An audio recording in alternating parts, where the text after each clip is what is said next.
ఉన్న పరిస్థితి అనేది. సో ఇది పరిస్థితి.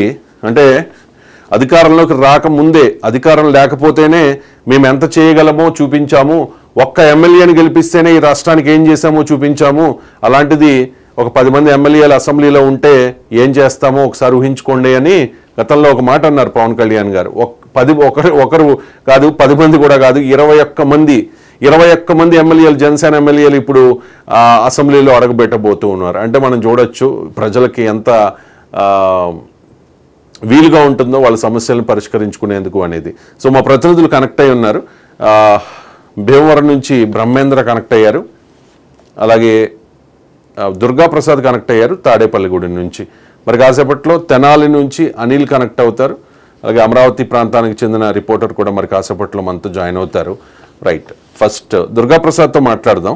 దుర్గాప్రసాద్, ఈ తాడేపల్లిగూడెం సంబంధించిన అంటే రాచర్ల గ్రామంలో రైతులకు దారి ఇస్తానని చెప్పి గతంలో బొలిశెట్టి శ్రీనివాస్ హామీ ఇచ్చారు. ఇప్పుడు ఎమ్మెల్యే అయిన వెంటనే ఆ హామీని నెరవేర్చుకున్నారు. ఏమంటూ ఉన్నారు రాచర్ల గ్రామస్తులు? దుర్గాప్రసాద్.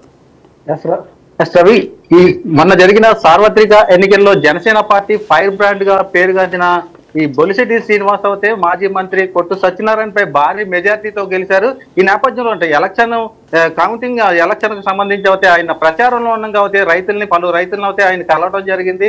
రైతులు కలిసి రైతులు ఆయనకైతే పలు సమస్యలు అయితే వివరించారు. అంటే వ్యవసాయ పొలాలకి వెళ్లే సంబంధించి, అంటే పంట బోధులు, పంట కాలువలకు సంబంధించి, అంటే అదే విధంగా పొలాలకు వెళ్లే రోడ్లు, ఇటువంటి అనేక సమస్యలను అయితే రైతులు ముందుగా బొలిశెట్టి శ్రీనివాస్ తో చెప్పడం జరిగింది. దీన్ని విన్న ఈ బొలిశెట్టి శ్రీనివాస్ ఏదైతే ఉన్నారో నేను అధికారంలోకి వస్తే వెంటనే చేస్తానన్నారు. అలాగే మొన్న జరిగిన కౌంటింగ్ ఏదవుతున్నారో బొలిశెట్టి శ్రీనివాస్ అఖండ మెజార్టీతో అయితే గెలవడం జరిగింది. గెలిచి ఇప్పుడు ఇంకా పూర్తి స్థాయిలో కూడా ఎమ్మెల్యేగా బాధ్యతలు చేపట్టలేదు. ఇంకా రాష్ట్రంలో కొత్త పరిపాలన కూడా రాలేదు. ఇంతకు ముందే ఇప్పుడు బొలిశెట్టి శ్రీనివాస్ ఏదైతే ఆ గతంలో రైతులకి, అంటే గతంలో అంటే మొన్న హామీ ఏదైతే ఇచ్చారో ఆ హామీలు నెరవేర్చే దిశగా అయితే ముందుకు సాగుతున్నారు. అప్పుడే ఎమ్మెల్యే గెలిచిన వెంటనే కూడా బొలిశెట్టి శ్రీనివాస్ ఇటు రైతులు, ఇటు వ్యవసాయానికి సంబంధించిన అధికారులను కూడా ముఖాముఖి ఏర్పాటు చేశారు. అదేవిధంగా రైతుల సమస్యలు మరొకసారి అడిగి తెలుసుకుని ప్రధానంగా ఏ సమస్యలు ఎదుర్కొంటున్నారు వాటి గురించి అయితే బొలిశెట్టి శ్రీనివాస్ అయితే పూర్తిగా తెలుసుకున్నారు. అనంతరం అయితే వ్యవసాయ శాఖ అధికారులతో అయితే ఆయన మాట్లాడారు. అంటే జిల్లాలో అయితే తాడేపల్లిగూడెం నియోజకవర్గాలకు సంబంధించి అయితే ఇటు రైతులు అయితే పంట పొలాలకు వెళ్లే రోడ్లు అయితే దుస్థితి అయితే బాగోలేదు. అసలు ట్రాక్టర్లు అవి తిరగడానికి కానీ, పంట పొలాలు తెచ్చుకోవడానికి కానీ, అమ్ముకోవడానికి కానీ ఎటువంటి ఇబ్బందులు పడుతున్న రైతులని అయితే ఆయన ఆదుకోవడానికి అయితే వెంటనే ఇచ్చిన హామీ ప్రకారం అయితే కొత్తగా నూతనంగా రోడ్లు వేపిస్తున్నారు. అదే విధంగా తాడేపల్లిగూడెంలో ప్రధానంగా చూసుకుంటే ఎర్ర కాలువ ఉంటది. ఎర్ర కాలువ అయితే అది ప్రతి వర్షాకాలంలో కూడా భారీ సంఖ్యలో అయితే వాటర్ వస్తూ ఉండటంతో అటు చుట్టుపక్కల పరివాహక ప్రాంతాలన్నీ కూడా నీట మునుగుతాయి. ఏదైతే ఉందో ఎర్ర కాలువ కూడా పూడిక తీసి దాంట్లో ఉన్న పూడికలన్నీ శుభ్రం చేసి రూట్ క్లియర్ చేయాలంటూ కూడా ఇటు అధికారులు అయితే ఆదేశించారు. అదేవిధంగా ఎక్కడికెక్కడ నియోజకవర్గంలో రైతుల సమస్యలను అయితే ఇది తెలుసుకుంటున్నారు. అయితే మంత్రి ఎవరైతే ఉన్నారో ఇటు కొట్టు సత్యనారాయణ, గత కారుమూరు నాగేశ్వర ఎవరవుతున్నారో ఆయన అయితే రైతులకు సంబంధించి అయితే ఎర్రిపాప అంటూ కూడా రైతులను నిందించడంతో ఇది జిల్లాలో జరిగిన వార్త కాబట్టి ఇటు వైసీపీ నాయకులపై అయితే రాష్ట్ర వ్యాప్తంగా కూడా అది రైతులు అయితే ఆందోళన, ఆగ్రహం వ్యక్తం చేస్తున్న పరిస్థితుల్లో ఇప్పుడు జనసేన నేతలు ముందుకు వచ్చి ఎక్కడికెక్కడ పూర్తి స్థాయిలో అధికారం చేపట్టక ముందే ఈ రైతులకి సమస్యలు తెలుసుకుని వారి సమస్యలు పరిష్కరించడంతో ఈ రైతులు ఆనందం వ్యక్తం చేస్తున్నారు. Ravi, right, thank you Durgaprasad. ఆయన కారుమూరి నాగేశ్వరరావు రైతులను ఉద్దేశించి ఎర్రిపప్ప అన్నారు. వాస్తవంగా ఇటువంటి పదాలను మనం వాడకూడదు. ఆయన దాన్ని కవర్ చేసుకున్నారు కూడా. ఎర్రిపప్ప అంటే బుజ్జి కన్నా అని అర్థం అని చెప్పి. సో బుజ్జి కన్నా, ఎందుకంటే ఈ విషయాన్ని పవన్ కళ్యాణ్ గారు కూడా తాడేపల్లిగూడెం వచ్చినప్పుడు ప్రస్తావించారు, బుజ్జి కన్నా అని చెప్పి.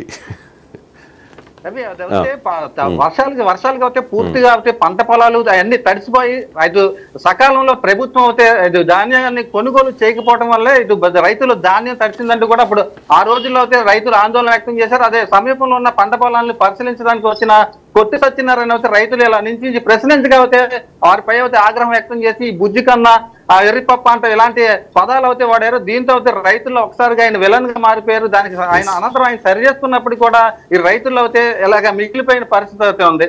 ప్రస్తుతం జనసేన అభ్యర్థులు ఎవరైతే గెలిచారో వారి జిల్లా వ్యాప్తంగా కూడా, ఉమ్మడి పశ్చిమ గోదావరి జిల్లా వ్యాప్తంగా కూడా ఎవరికి వారే తమ వంతుగా తమ ఇచ్చిన హామీల మేరకు నిర్వర్తించే ప్రయత్నాలు అయితే చేస్తున్నారు. Ravi, right, thank you Durga Prasad. మరిన్ని సమస్యలు పరిష్కారం కావాలని ఆశిద్దాం. ఎందుకంటే బొలిశెట్టి శ్రీనివాస్ గతంలో కూడా ఆయన అధికారంలో లేకపోయినా అండ్ ఆయన తెలుగుదేశం పార్టీలో గతంలో పనిచేసినప్పుడు తాడేపల్లిగూడెం మున్సిపల్ చైర్మన్గా కూడా పనిచేసిన కాలంలో ఆయన అక్కడ ప్రజల సమస్యల్ని పరిష్కరించారు. చాలా మంచి పనులు చేశారు. ఆ తర్వాత కాలంలో జరిగిన రాజకీయ పరిణామాల నేపథ్యంలో ఆయన జనసేన పార్టీకి రావడం, ఆ తర్వాత కూటమి అదే పొత్తు పెట్టుకోవడం, జనసేన పార్టీ నుంచి గెలవడం జరిగింది. ఆయన నుంచి చాలా ఎక్స్పెక్ట్ చేస్తున్నారు తాడేపల్లిగూడెం ప్రజలు. ఎందుకు అంటే ఆయన డబ్బు తినే మనిషి కాదు. జనసేన పార్టీలో జాయిన్ అయిన తర్వాత 2019 ఎన్నికల్లో పోటీ చేసి ఆయన ఆర్థికంగా చాలా నష్టపోయారు బొలిశెట్టి శ్రీనివాస్. ఆ తర్వాత ఆయన కూడా పార్టీ కోసం నిలబడ్డారు. పార్టీలో ఉన్నది ఉన్నట్టుగా మాట్లాడే వ్యక్తి ఆయన. సో ఇవన్నీ సో ఇప్పుడు ఏంటంటే తాడేపల్లిగూడెం ప్రజలు ఆయన నుంచి ఎక్స్పెక్ట్ చేస్తూ ఉన్నారు. ఆ ప్రజలు ఎక్స్పెక్ట్ చేసినట్టుగానే ఊహించిన దానికంటే ముందుగానే ఇలా ఒక రోడ్డు ఇది రాచర్ల గ్రామం, తాడేపల్లిగూడెం నియోజకవర్గంలో ఉన్న ఒక గ్రామం. హామీ ఇచ్చారు కాబట్టి మాట నిలబెట్టుకున్నారు. ఇంకా చాలా హామీలు ఇచ్చారు. ఇప్పుడు మేనిఫెస్టో ఉంది, సూపర్ 6 ఉంది. అది అమలు పరచాల్సిన బాధ్యత చంద్రబాబు నాయుడికి అండ్ పవన్ కళ్యాణ్కి ఉంటుంది. కూటమి హామీల బాధ్యత నాదే అని చెప్పి పవన్ కళ్యాణ్ అన్నారు కాబట్టి వాళ్ళకు ఉంటుంది. కానీ నియోజకవర్గంలో ఏ గ్రామానికి వెళ్ళినా, ఏ మండలానికి వెళ్ళినా, ఏ ప్రాంతానికి వెళ్ళినా అక్కడ ఎవరికి వాళ్ళు ఇండివిజువల్గా మేనిఫెస్టో చెప్పారు. మేనిఫెస్టో ఇన్ ద సెన్స్ హామీలు చెప్పారు.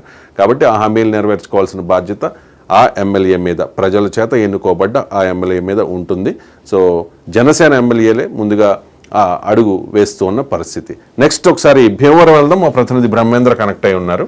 భీమవరంలో 2 చూడొచ్చు. పులపర్తి రామాంజనేయులు ఆయన తెలుగుదేశం పార్టీ నుంచి